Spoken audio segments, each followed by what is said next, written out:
안녕하세요. 프리킥입니다. 사랑하는 구독자 및 처음 보신 분들, 고배당 당첨 인증합니다. 실력으로 보여드렸고 어디 누구보다 정확한 정보와 조합으로 매일 무료로 공유해드렸습니다. 스포츠는 매일 있습니다. 비록 매일 맞춘다고 말씀은 못 드리지만 결국 이번처럼 또 한번 당첨 나옵니다. 조합은 매일 무료로 공유해드리니 함께 당첨되어 우리 은행 같이 갑시다.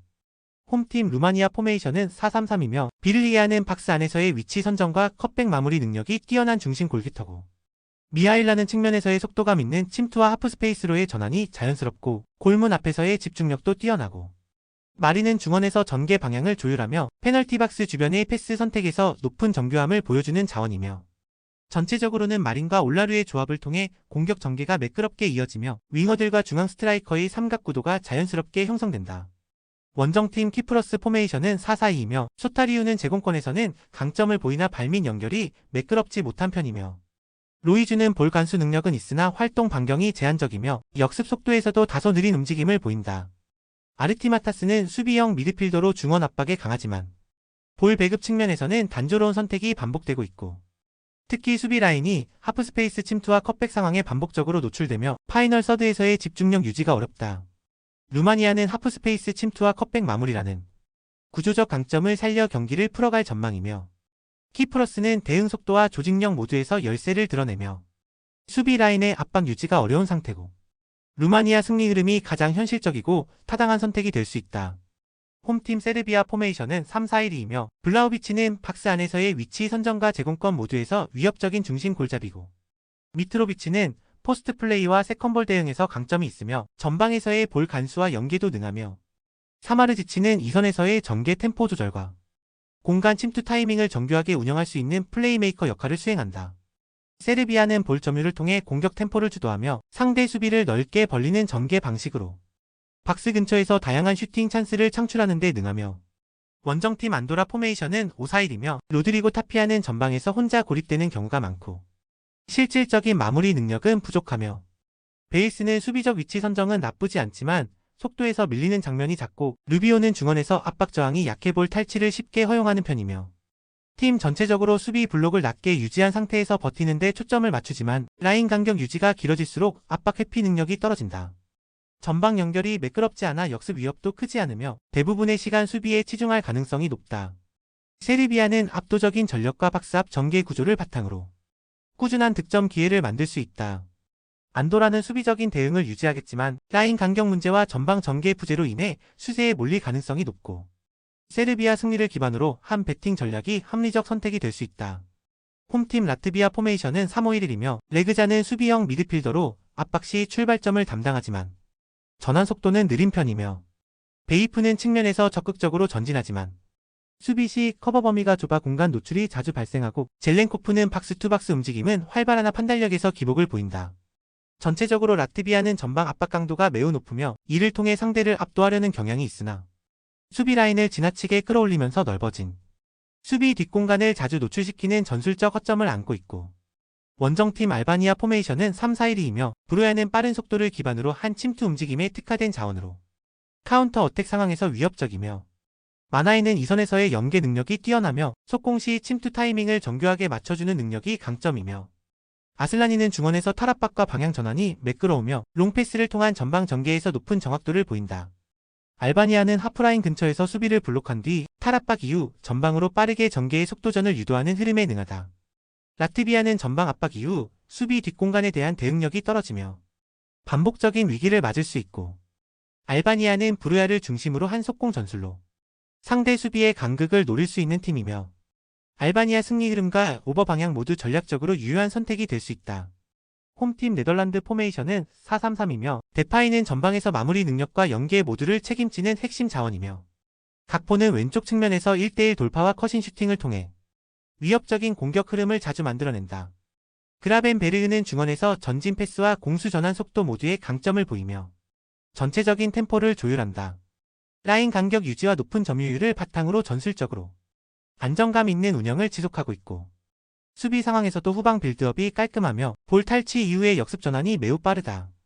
원정팀 몰타 포메이션은 4-2-3-1이며 퇴마는 최전방에서 제공권과 버티기 역할을 맡지만 기회 창출에는 어려움을 겪고 있고, 존스는 측면에서 빠른 침투는 가능하지만 연계와 마무리에서의 기복이 심하고, 사타리아이는 중원 수비 밸런스를 담당하고 있으나 공간 커버 범위가 좁고 위치 선정이 일정하지 않고 수비진과 중원 간의 간격이 자주 벌어지며 그 공간을 제대로 커버하지 못하는 불안정한 흐름이 반복되고 있고, 경기 후반 체력 저하가 빠르게 나타나면서 집중력 저하에 따른 실점 패턴이 고착화되고 있다. 네덜란드는 강한 전방 압박과 날카로운 침투 움직임을 바탕으로 경기를 주도할 가능성이 높고, 몰타는 수비 조직의 균열이 작고 후방 커버 능력이 부족해 네덜란드의 빠른 공세를 감당하기 어렵고, 간격 유지 실패가 반복되는 상황에서 네덜란드의 공격 흐름을 막아내기는 현실적으로 힘들 것으로 보인다. 홈팀 핀란드 포메이션은 4-2-3-1이며 포우이안 팔로는 박스한 제공권과 마무리 능력을 고루 갖춘 핵심 스트라이커고, 앤트맨은 측면에서의 침투와 크로스 타이밍이 뛰어나지만 볼 배급 시 패스 정확도에서 약점을 드러내기도 한다. 펠톨라는 중원에서 템포 조절과 수비 밸런스 유지의 기여도가 높으며 간결한 전개 능력이 장점이며, 하지만 수비 전환 시 측면 하프 스페이스 커버가 느리며 윙백 대응에서 11수비 집중력이 떨어지는 흐름을 반복하고 있고, 최근에는 압박 회피와 빌드업 안정성 측면에서도 미흡함을 드러내며 강한 측면 전술에 쉽게 흔들리는 모습을 보인다.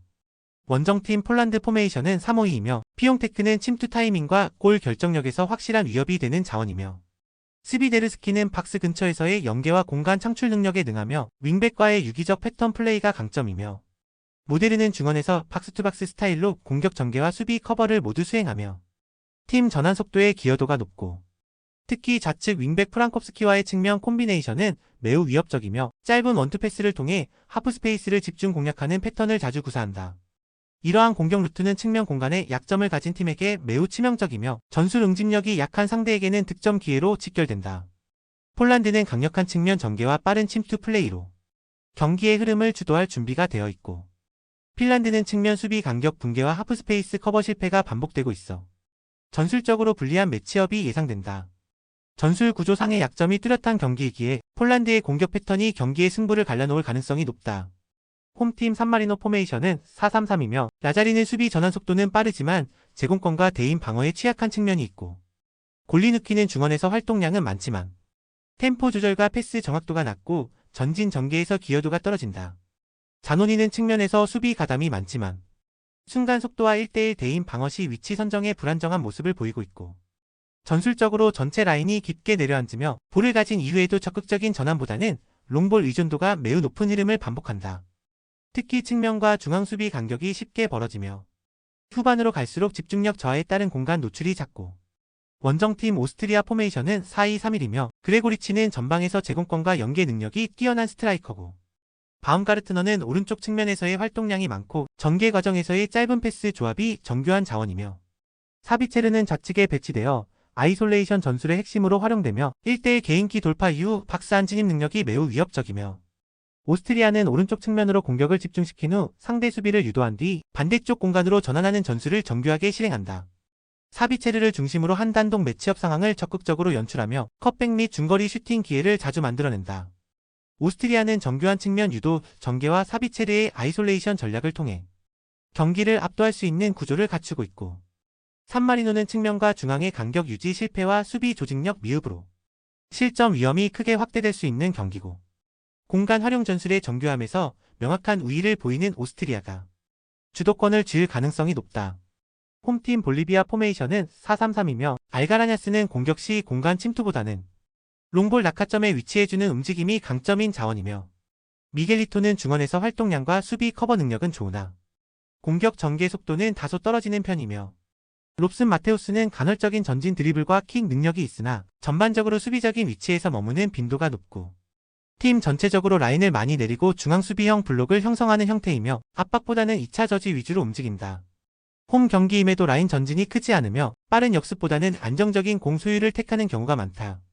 원정팀 칠레 포메이션은 4-3-1-2이며 에두아르도 바르가스는 전성기보단 기동력이 떨어졌지만 순간적인 위치 선정은 여전히 위협적이며, 브레레턴 디아즈는 1차 압박 후 빠르게 전방으로 뛰어드는 돌파가 가능하나 최근엔 수비 가담 빈도도 많아 공격 집중도가 낮아졌고, 오소리오는 중원에서 수비와 공격 간 밸런스를 유지해주는 역할로 적극적인 공격 가담보단 위치 조율에 집중한다.